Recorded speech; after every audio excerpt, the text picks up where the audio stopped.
Tok kikmoni uso. Ka in gi M-Pesa Business Credit, inyalo timo order ne mwandu kanyo tibiro timo chudo bang'e. Di star *334# yer kama ondik ni loans and savings kaito business credit. Mano ne riekni mag ohala ka okelni kanyo koda Safaricom M-Pesa Business. Wadhi onyime 0722 kala 0733 mana mapiyo mar mondo mi wang'ia neni to bende nitiere moko kuom gik ma samoro inyalo neno ka timore gweng'u kanyo endo kata ma samoro ji timo tok gi ng'eyo ni magi nyalo bedo ka gima ochalo abuse ne ng'at ma ike oseniang'. Sawa. Naneno kanyo endo ka ntire jok ma ng'ato ne nyisa ka kokale Facebook ma wantiere live kanyo ni wacho ni iluonge ni nyinga Irina Kinyi diedo kwara osedak e ot mokengore malo higni 25. Wacho ni kaka jo media ma indikoro ber kodu mar mondo mi ukonya oyudie ot moro mato. Sawa Irene, aneno ote mari kanyo. Kasto bende George Owira wacho ni mano ne japuonjna Malunga Primary Director malong'o ahinya. Ing'e George Wasonga Director? Ing'e George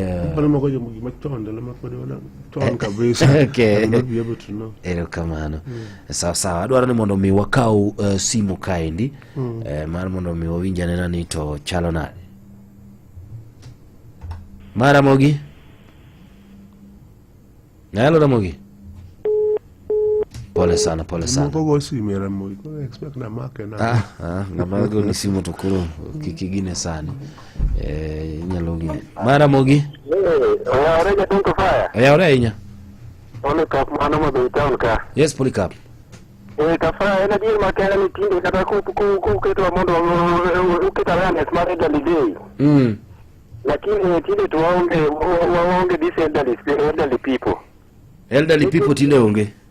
Tinde gionge yini kata mawu ko ni kilo ngato ni jaduong kata ni dani.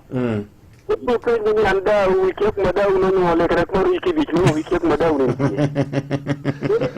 Okanya ni mau dibe zabidu ngato ni dani so ani kwaru. Yende ba le right mari ko suna mo jalo ngore mere gini ni modo wo tiki pugo gigi ka ko beni go da kor joma dongo gigi ngate miye. Erokamano penjo maber ndi. Mara Mogi. Kafa? Yes. Oya ahinya. Otini jawaya. Machigno tieno. Kafa. Joma dongo gi da kor jo ke ta nyaka kibedi ngama ni gichu. Nti samoro gi modu waro to jakitini ne. Yeah. Sama anna be mama baba ma kanya mo tonya kama ma bi se. To nane gi baba wado ko luongi. Kidi ko ori. To di ili ke dikene gi mudwaro ni wo. Samoro me bio i modu kisa bio te gi modu atikodi. To ko ke bi ko na mali chae. Yeah. Ko samoro kata niti ya kware maro na kabisa kata kama tu sitanya kware ne meri ite. Mane modwaro? Ya kwa na jo fika kwa radio kwa kama ko man ya kwa maro do muri te ya ko to na ya ko to wo ijo. To do badongo ina kinge ka gida ko di samoro ntie. Moko ma bis ya badongo. Yeah. Ya maduo ko wa di ki mo te no ko do wa ka ko yundi. Yeah. Ke bi do ko kido ki yundi ga maduo di mo wa te kido ko na ne cha ri jeti ka do tu o kido ko di mo wa te le di ya kido ko de. Gimodwaro ne mimiye. Gimodwaro ne mimiye mane ka at least kidwa dak jaduong. Kimo ka ko pogolo. Ibiro ko mari ni ibiro ka ile ko ka tini ke tini ka ka dak ko dijo. Yeah. To ke de jamo gino daya to machame nge ti no ne de dua ho gimodwaro ti election ti na di ni. Mane ka dak jama dogo ke dak ko de kamano. Yeah. Yime ke do buye to ke dak ko de dijo ya ya ka de chae. Wala ko po yime ko ile ke gimo ti magala gali wa ko ta ko ka kanya ni. Ngawacha. Erokamano ahinya. Neno kanyo ka ute dhano nitiere koda penjo mopogore. Mabende okay. Mara Mogi. Hello.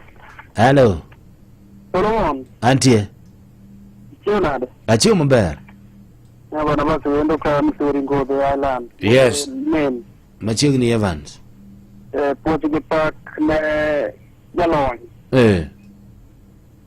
Wach mara penjo. Kisebedo jatuo to ibe koro winjo bende confirm ni koro ibe jatuo koro ng'at man buti machiegni be nyalo konyi koro kanyo med advice jatuo.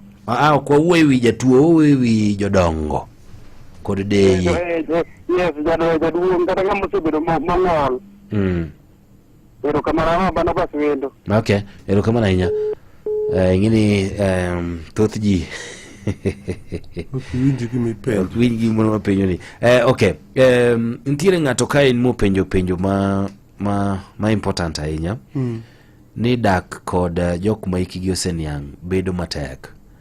Ka otemo wacho ni tinde waonge koda jodongo kata dei. Kech kiluongo ng'ato ni jaduong' idhi nade. To mani sema chwanye. Ere kaka maendi wanyalo konyo. Mano momiyo nano katemo penjo kanyo ni to nitiere samoro ma inyalo timo gik moko kata nitie weche moko minyalo tiyogo tikia chwanyo ng'ato. Kata samoro wakia ni samoro kare ya abuse right mare. Ing'ene ng'ato kosebedo old to nge accept ni old. There are no two ways about it. Stages go te ono bro kali, bro bedo ngamatin, eventually bedo youth, eventually bedo elderly. To luonga ni jaduong' in my view is not bad. To me is respect. To kako ng'ato feel neno poko bedo jaduong' te jaduong', kodi ng'ini maunto case makoro konya tek. It now depends on somebody's world view, and it also depends on how somebody looks at himself. But I'm feeling ni luonga ni jaduong' is not bad. To me it's a sign of respect. Yeah. Because kampo ni ng'ato feel neno kone kuno luonga ni jaduong' kodi ng'ini mono case makoro handle tek. Okay. Because you cannot say this is a prescribed way midwa handle ng'ama koro kulunga ni jaduong' te yawang. Yeah. It becomes difficult. To gimaro wajo ni dongo tek no. It may be true, it may not be true. Depending on the jaduong' ni en jaduong' elamani. Ndio jaduong' moko majas are nonyuol ng'ama naturally high temperamental. Yeah. Ndio moko be are just normal. So we cannot just make a blanket statement ni jodongo dak go tek. It is not true. Yeah. It depends with an individual person. Okay. Personality mar ng'ato. Okay. Yeah. Ero kamano ahinya. Mara Mogi. Halo Ramogi. Antie. Uchiwo nade kanyo gi wendo. Wachiwo maber. An iluonga ni Esbon. Yes, Esbon. Medida iwinjo. Yes, Medida. Nitie joma rito joma otigi. Tiyo ken tuo. Hello? Wawinji. Tiyo ken tuo. Tuo nyalo mana yudore i tiyo to tiyo tok tuo. To sama ng'ato bedo maduong', pache duogo kuom nyathi. Gihero bedo kata muma mar ngeche wacho ni jodongo mor gi nyikwagi. Ka in gi jomotiko to dawa nyocha neno ka nigi higa 104. Awa Regina manyara lal, manyar koguta ka. Yes. To naneno ka luote kata gi nyige go kwae go kobedo go. To mor. To mor. Okay. Ka to inye kwae go. Nitie kako gwedhogi. Samo bedo kodgi no to tugo kodgi to gwedhogi be. Kae to chiemo ma joma dongo go chamo. Do gi chiemo malich, to do gi chiemo to bedo bute kaje to do gi chiemo malich. Koro na penjo jalony niya. En kitang'o ma kawatimo. Yes. Na jomotigi. Yeah. Kaka lony ne obedo. Ang'o manyalo tim nikech iyudo ka sani kata pesa ma sirkal miyogi ni. Moko nitie ma weng'e gi onge. Yani wang'e ok ne pesa no. Koro nitie joma chung' ne pesa no. Ang'o monego watim mondo mi githo ka gin gi kwe ma ng'ato nyalo gwedho dala. Okay. Ma Esbon Wood Medida. Ero kamano ahinya Esbon Wood Medida. Aparo ni mane madang wakao godo mugi. Kata kamane no kantine jogo ekumo bende no oro ote kaendi. Ramogi Janet Ouko Maropasi. Nyaka wadagi jodongo gi luor, nyaka wamigi support. Okay. Nixon Auma Jagongo wacho kae njini Kafaya pina jalonyo ni to bende en gima chuno ni jaduong' nyaka pogne nyithinde lo koso opogo kuom hero mare. Okay. Okay, pina jalonyo ni to recruitment itimo bang' higni adi mar bedo kaka ng'at manya register pes jodongo cha mano wuro ndie kawuok ka Nyarwanda kata Nyarwanda. Sasa mosna jalany to penj nani to jaduong' mosetho to ng'ato pod chamo pesa ne gi ID gi simu bang' higni 5 to bende chiko yiene samoro en jachung' kata watne. Inyalo chako gi ng'at mokwongo. Ng'at mogik no, wachak ng'at mogik Ni sawa. Pesa mochamo gi kipande mar ng'ato is an illegal thing makopono fwenye to is criminal. Ng'ama osetho ok onego bed ni ng'ato tiyo godo to chamo pesa ne. Makoponi man to there's a serious anomaly. Koro nego bed no fwenye ga nani. Onego bed no fwenye by ng'ato mantie field kucho. Onego bed ni chief. Onego bed ng'ato tho. To nitie death certificate. Death certificate onego bed ni bedo availed to us ni so and so had died. Kama di konyo gin mugi not even our person. The person who will help most en ng'at miluongo ni chief cha. To ka chief omakore gi jachung' mar ng'at mosetho. That becomes difficult, but nitie moro mugi no dhi bede online system will be able to know from this online system ni ng'ani nitie or not there. Man, already we are doing something called working with your online system. We are able to establish. Okay. Machielo ne Apen no chiwo advice tu ne jogo e kuma samoro onego bed ni kakidak gi jodongo. Kaka mano wacho ni gin ang'o gini monya timo ne jodongo kata joma rikgi oniangi mar mondo mi gidag gi mor gi kwe makata kotho to gwedho dala. And it treat with dignity and decorum and respect. It treat ng'ani gi luor mondo en bende one ka bende ogina kada kopono ori mo timne gimoro. Timne it won't cost too much. Kopono misi kan ka ng'ato wacho case moro ni pesa maro mi jaduong' moro gima na wacho mokwongo mar cash transfer program cha. Ti in ke jaduong' ni ke somo pesa ni msir mondo miye ti kawo pesa ni endi ti chamo. In my view, ikelo bad luck on your side. Okay. Nikech oseor ne pesa gi sirikal to nikech ke somo o en trusty mondo mi dhi konyo gol pesa ni. Ti ne kawo pesa ni tinang'o. Gimite mono is wrong. Kodo kada gimoro before lito kikiri wang ni jaduong' ni. Kodo the only way mo de kongo jaduong' ni endi rights magi ka endi kik wati mang'owa kik wa abuse. Kupo ni nyalo timo ne right ma ko miye miaka en mondo gina ber to kupo no dwaro kata kony moro wakonye dwaro ng'o gini watimne kamano ko watimne kamano obro kada kupo no pass a very peaceful person. But I wanted to tell you niking'eyo the Kenyan constitution or spell out all the laws and everything else. King'eyo article 57 of the constitution, king'eyo where article 10 of the constitution be or underline all those things, article 21, all these things. The constitution is very clear on what not jodongo. Kada vision 2030 is also very clear. Kada one legislation mabende ntiere more formal. All these things kada more family promotion and strengthening. All those things are so that we ensure that all these things are put in place to address the concerns of these particular persons. Then what other stakeholders and line ministries, the gender, interior ministry, Minister of Health, Minister of Education, to ensure it is a multi-sectoral approach to help right magjodongo. Yeah. Kitieko gi wach ni mogik ni temo liro wach mar weche mag health kaka tudruok mongo gi migawo mar weche mag thieth maneno ni samoro jodongo samoro bende yudo kata mana thieth makare kaluwore koda kit ngimagi. Inyalo mana guso mama endi mana matin to kitieko godo gi wach ni mogik. Na wacho ni nitie gimoro health living in the end sense ne ya kupo ne ng'ato tuo to nego beni oyudo the right medication at the right time. Kupo ka ni en ng'at madwaro kata mana mondo timne kata mana therapy, onego beni this one itimone in good time.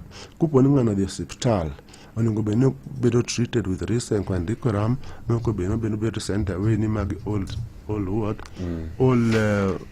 cases of people who are old and therefore we should not address them well. Kupo ni ngato de setala ngajani manager dungu na ngama poti gine en manu mago old age diseases. Emana temo wacho ka ngato na wacho ngato moro wacho kanyani onge old age disease. Some disease will come with age, but depending on the lifestyle manga to lead. Emana lead to the kind of lifestyle diseases go, but it's not a must that when you are old this disease must strike you. Ero kamana inya director Peter Ochieng biro ma igo kodwa mbaka ng'eyo ni chieng' machielo bende wabro gweli ka Nyasaye otelo. Dong kamano. Thank you so much. Thanks a lot. Aya, asante sana. Ero kamano. Kuro kadaka kora chaka de kocha. I know keep time kabisa. Asante. Thanks a lot. I'm grateful. Ero kamano. Let me find my bearing to Kise. Thank you. Thanks a lot.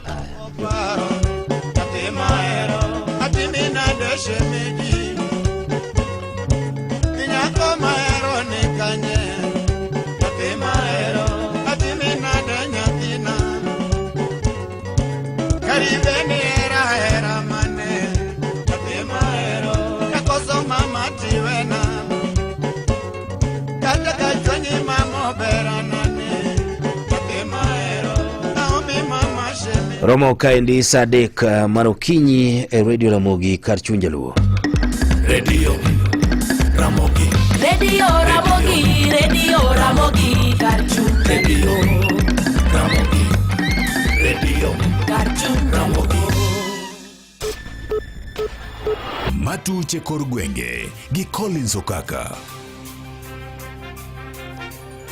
Oyaore nyakor moga Jwang kamoro moro mintiere arwaki ni machiegni. E kinde ni manonro wi nek mar Albert Jwang pod dhi nyime moko kuom oganda jo Kenya ni kod paro mopogore e wi okang' manyoka kod jalupo gai mar obila Eliud Lagat mar chung' thenge mondo miyo chiw thuolo ne nonro ma kamano. Lagat nyoka okang' ma kamano kaluwore kod sund manyo wuok kuom oganda jo Kenya kaluwore kaka osebed kai tude kod nek mar Albert Jwang manyaka sani neno ma osechiw e do kod achije ma bende osechwal e do nitiere kaka itude kod nek ma kamano kaluwore kod ni en emano chiwo ng'ur mare mane omiyo ne omaki Ojwang dalagi mane ochweyo kele nyaka bure Nairobi kaendi e tesendo bila mane gikone oyowito engimane.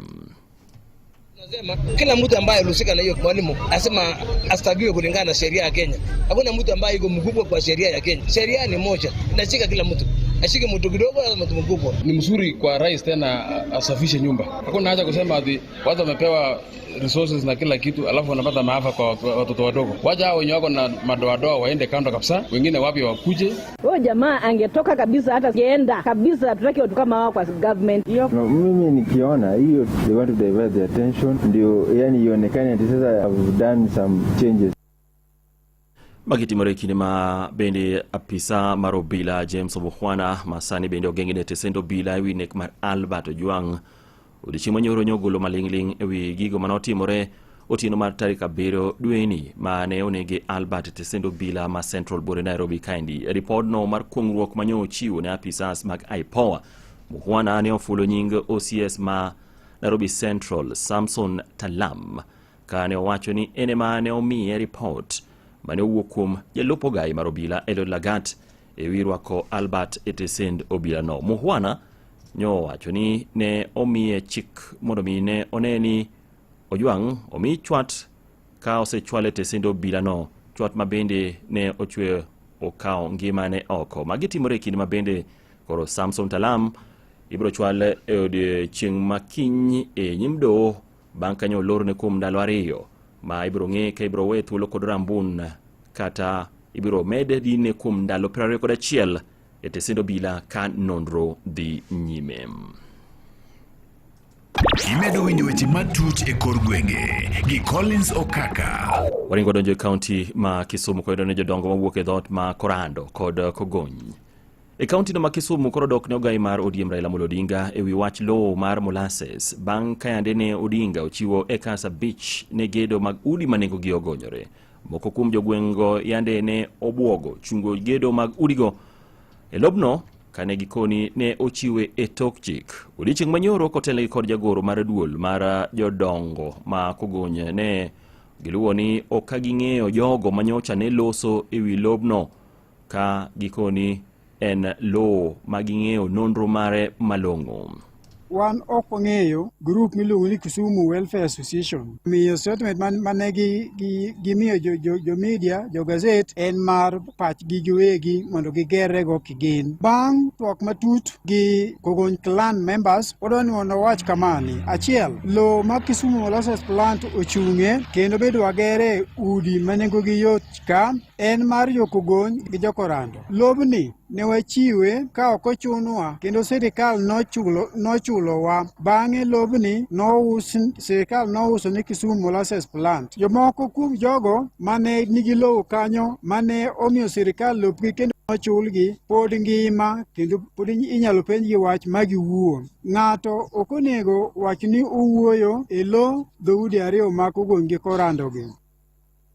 Ogada wacho ni lono ma ilose wieno ne sirikal okawo higni mag 70 ma familia mane odar bende ne ochul omenda. Wan wayie gi mpango mantie mar gero udi manengogi yot e lowo mokiewo gi Molasses Plant. Mar abich, wapuoyo jatelo mar ODM Raila Odinga kuom golo lowo eka 5 mondo otimie project ni mabiro miyo jowa tich to kod udi manengogi yot. Omiyo ok wayie gi jogo madwaro mondo oti gi wach mar affordable housing project, wach mar udi manengogi yot gi mondo go konyruok gin giwegi e yo moro amora.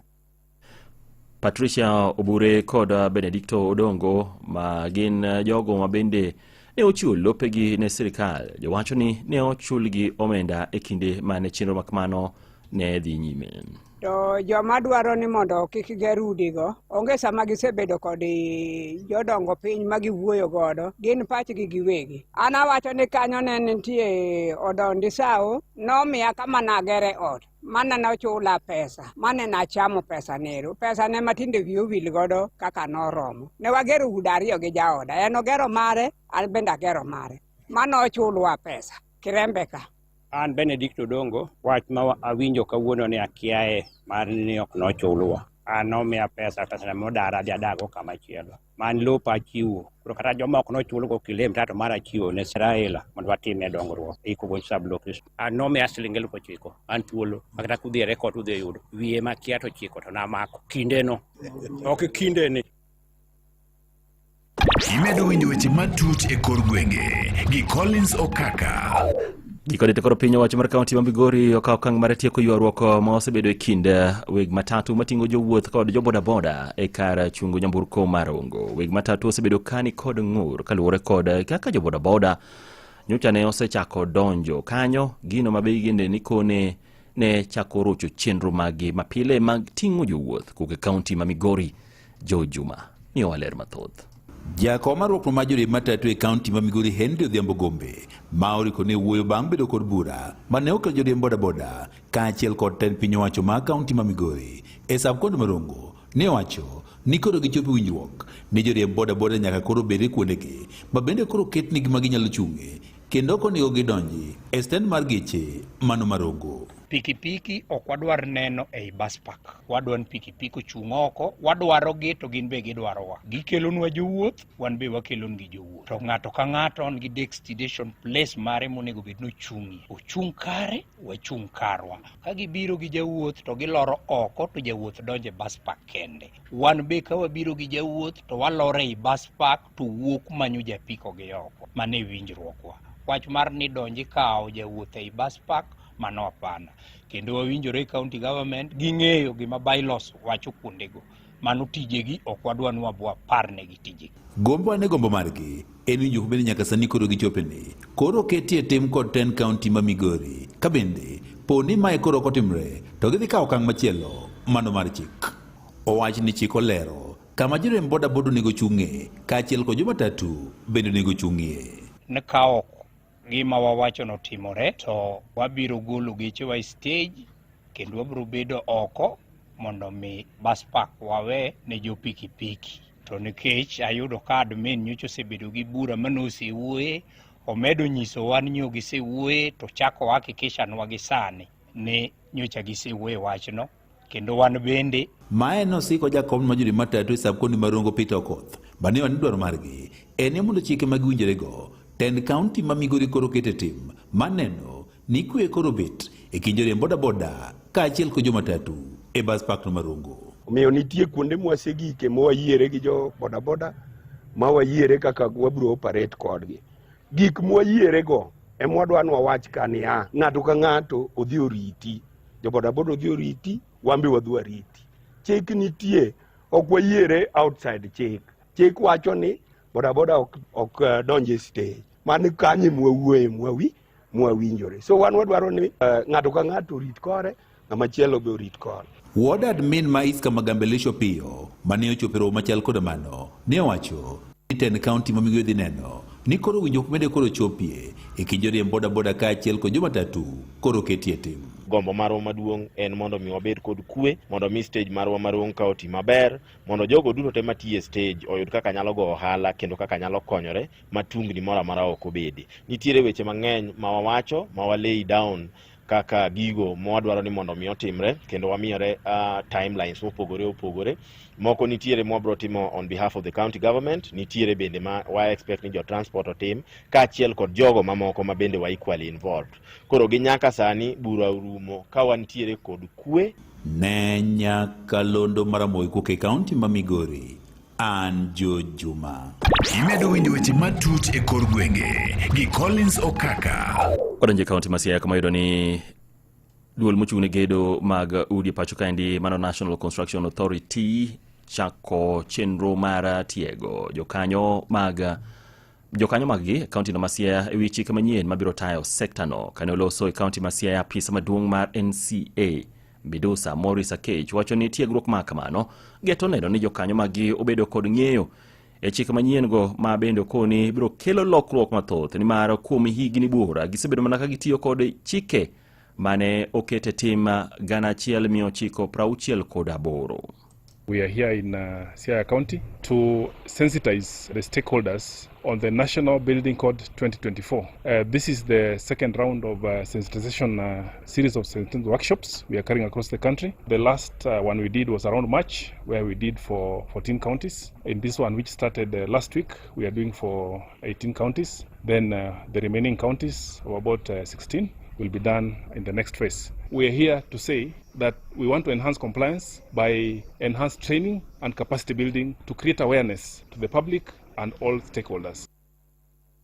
Kaluwore kod Midusa Akech eni nyaka sani sekta no osebedo mana katiyo kod chikego ma bende okose kelo lokruok moro amora e sekta no mar gedo e pacho kaendi, kendo kaluwore kod lipode ma osebedo kawuok tunge piny mar Kenya kaluwore kod ruomruok mag udi en mano makoro chike manyien go biro konyo e thiro midhiero maket kod mago. This particular code is a document that is replacing a building code that has been there since 1968 for about 57 years. And this is a new era, new dispensation. With a new code, there are many good things in it, things to do with design, implementation, maintenance, but most importantly, also onboarding the new way of doing things, climate change, design resilience, issues to do with flexibility in terms of material requirement, and many other things.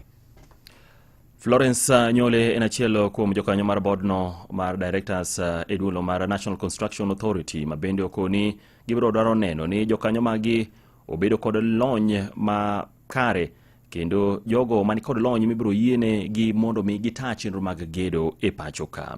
The current building code is heavily performance based, and it talks about how materials can be used to achieve a certain performance. If it's a wall, you're not prescribed to use a specific material, but the material must perform in a certain way to ensure that the buildings that we're building are robust, they are structurally sound, they are healthy. We are moving towards ensuring that the buildings that are there are also not collapsing, as we have seen in the recent times.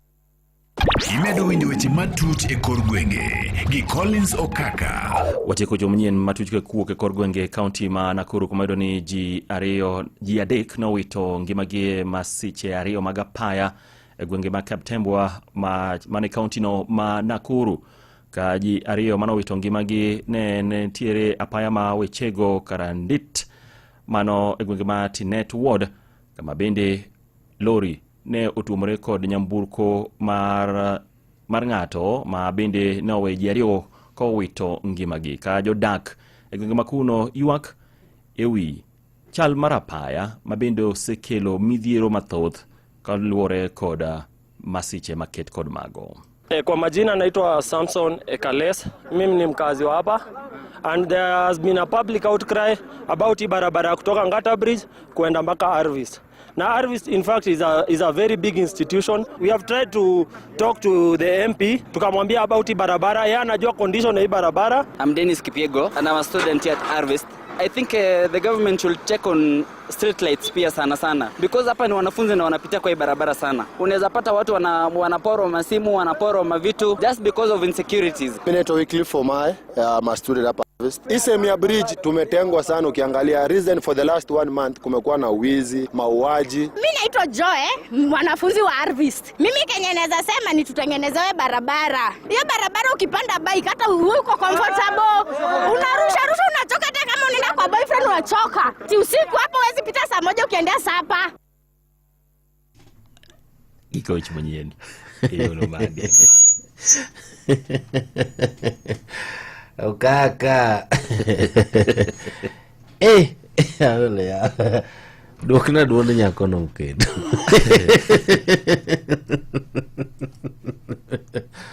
Sema tutengenezewe barabara. Hiyo barabara ukipanda bike hata uko comfortable. Unarusha unachoka, hata kama unaenda kwa boyfriend unachoka. Ti usiku hapo huwezi pita saa moja ukiendea sapa.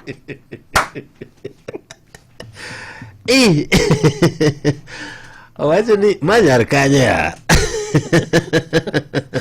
Duende no. Wacha ni hata ukienda kwa boyfriend unachoka. Unarushwa. Ma barabara mane. Ma barabara ma ilo godi wechego karandit. Comrade manoti neto wode. Comrade. Awlia. Ango mi bait ne mu yero. Done giwuoyo ujo.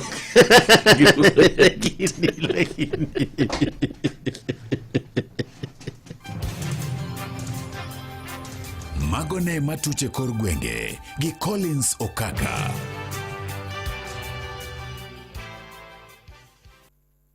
Monito siku njema mweri kod Silas kaka sikiza tunumari *811*414#. Uwe siku njema, Mungu akiwa mbele takuwa njema. Uwe na siku njema. Monito siku njema mweri kod Silas kaka sikiza tunumari *811*414#. Ne lendo makuyo, lendo magohala, kachiel kod lendo moyedhi, ka intiere boma mandhiwa, chop ndhiwa kata Unga Road machiegni gi ndhiwa Muslim Mosque, kata ywa tole namba mar 0726943815, ka intiere gwenge ma Nairobi, chop Longonot Place Building, 4th floor Kijabe Street, kata ywa tole namba mar 01109227273, kata 0788540 Adek Aboro Ario Nono, ka intiere gwenge ma Kisumu, chop Mega Plaza 10th floor Oginga Odinga Street, kata ywa tole namba mar 072268080. En mana kinde matin nyaka kambi mar Coca-Cola nyocha kelnu kampen mapek mar shika mzito. Gi thuolo machalo kama kendo koro kambi mar Coca-Cola duogonu kod kampen onogo kama gibro wuodhe e kaunti duso sa 4 mantiere e gwenge mag Nyanza. Bedo mzito kikawo skoti mar Coca-Cola kod nengo moyweyo kendo iloyo omich mo odhuro. Mondo iyud mathoth tudri koda Kasuku Rafaeli e chenro madonze wuok tich nyaka tich abich mondo wabed mzito kanyakla. En mana mzito kod Coca-Cola e chenro donze Ramogi Radio. Tielo mogik era Ramogi Kogwen.